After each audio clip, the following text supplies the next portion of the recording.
पूर्व सैनिक संघ के द्वारा जल सेना विद्रोह 1946 की 75वीं जयंती समारोह आयोजित की गई। आयोजित समारोह में संघ के सदस्य सहित पदाधिकारी और रिटायर्ड जनरल बख्शी भी मौजूद रहे। कार्यक्रम सहित स्मारक गोल बाजार में संपन्न हुआ। तो वहीं इसी कार्यक्रम में नेताजी सुभाष चंद्र बोस की 125वीं जयंती मनाते हुए उन्हें याद किया गया। कि सत्य क्या है, हमारी आजादी का सत्य है क्या। बहुत सुंदर उस एक गाने में जो मुख्य अतिथि हैं आज के, उन्होंने बिल्कुल ये स्पष्ट कर दिया, दे दी हमें आजादी बिना खड़क बिना ढाल। तथ्य है ना, दे दी हमें आजादी बिना खड़क बिना ढाल। क्या ये सत्य है? नहीं। हमारा कार्यक्रम है जिसमें हमारे मुख्य अतिथि major general doctor G D. Bakshi ji हमारे मुख्य अतिथि हैं। ये कार्यक्रम हमारा जल सेना विद्रोह के ऊपर कार्यक्रम है और हमारे नेताजी सुभाष चंद्र बोस की 125वीं जयंती भी हम मना रहे हैं। नौसेना जब ब्रिटिश गवर्नमेंट थी उस टाइम पे जल सेना का विद्रोह हुआ था। बॉम्बे में, कराची में, विशाखापट्टनम में, कलकत्ता में नेताजी से जुड़ा ही था। नेताजी की जब अटैक के बाद जब कुछ पता नहीं चला तो पूरी सेनाओं में विद्रोह हो गया था, जिनका बहुत बड़ा योगदान देश की आज़ादी में था।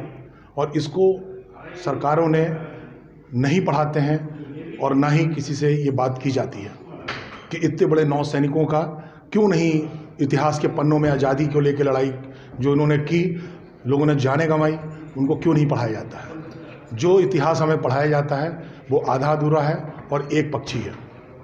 जिस तरीके से गर्म दल नरम दल की बात होती है और सिर्फ नरम दल ही इस देश को आज़ाद करा पाया, मैं नहीं मानता हूँ।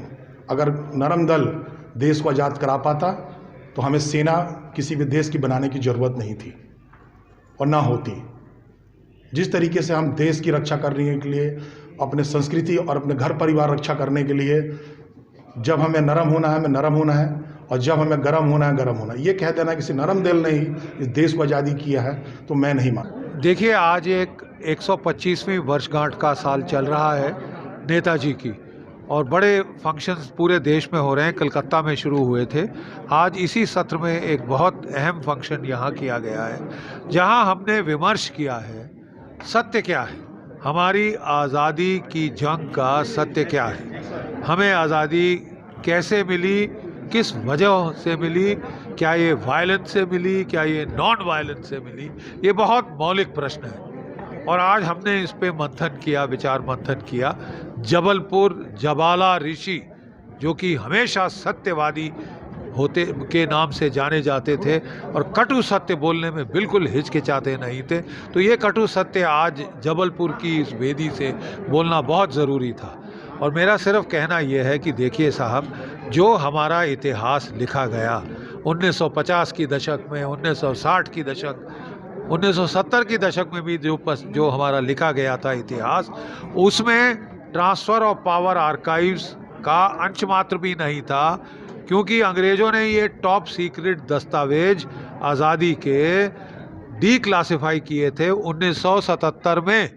यानी बिपिन चंद्र, जिसका इतिहास पढ़ के सारे बेचारे हमारे IAS के कलेक्टर और सेक्रेटरी वगैरह बनते हैं, उनको नहीं, उसमें कोई रेफरेंस नहीं था इनका, उसने देखे ही नहीं थे, क्योंकि तब तक ये डीक्लासिफाई नहीं हुए थे।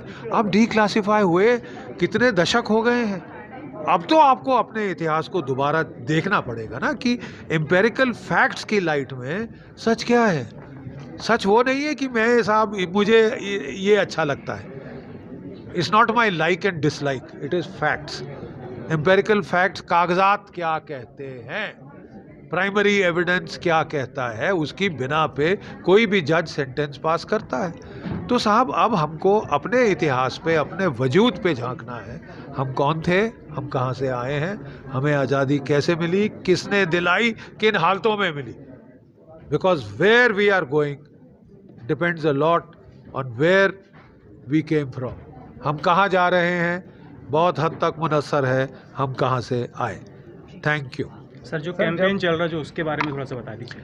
देखिए साहब, कैंपेन हमारा चल रहा है कि नेताजी ने 60,000 की फौज खड़ी की थी, उसमें से 26,000 शहीद हो गए, 44% शहीद हो गए और ये बहुत बड़ा पैमाना है कुर्बानी का। एक पत्थर नहीं है इस पूरे देश में जहाँ उनके नाम लिखे हों या उनको श्रद्धांजलि दी गई हो। कई बारी जो होता है, अगर नाम कईयों के नामों निशान मिट जाते हैं, लड़ाई में चीथड़े उड़ जाते हैं, तो फिर जो हमारी फौज की प्रथा है कि एक राइफल रख दी जाती है उल्टी और उस पर हेलमेट टांग दी जाती है। ये उन गुमनाम सैनिकों के लिए है जिनके हमको नाम भी नहीं मालूम, लेकिन जिन्होंने प्राण पखेड़ू उड़ गए हमारी आज़ादी के लिए। उसको बचाते बचाते वो शहीद हो गए, मिट गए। हम उनको श्रद्धा सुमन अर्पित करते हैं। पैसा नहीं मांगा किसी से। किसी बोले साहब हमारे को टैक्स बढ़ जाएगा या इसका रेट बढ़ जाएगा या वो हो जाएगा, आपसे वो केवल इज्जत देने को कहा है अपने शहीदों को जिन्होंने जान कुर्बान कर दी। और जो देश अपने शहीदों को इज्जत नहीं दे सकता वो देश नहीं रहेगा।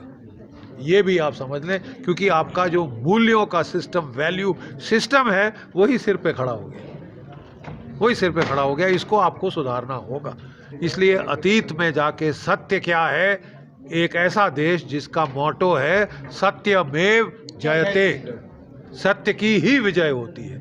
सत्य की विजय होगी क्योंकि सत्य में एक बड़ी टेढ़ी आदत है, अब दबा के छुपा के रखे सांप जैसे वो निकल आता है 70 साल बाद, और निकलना शुरू हो गया है और हम निकाल के छोड़ेंगे। फौजियों में भी जिद बहुत होती है। एक बारी हठ आ गया कि साहब हम भी नहीं सांस लेंगे अपनी आखिरी जब तक सच उगला ना ले, और सच उगल रहा है, धीरे धीरे बाहर आ रहा है, ताकि हम वजूद पहचाने।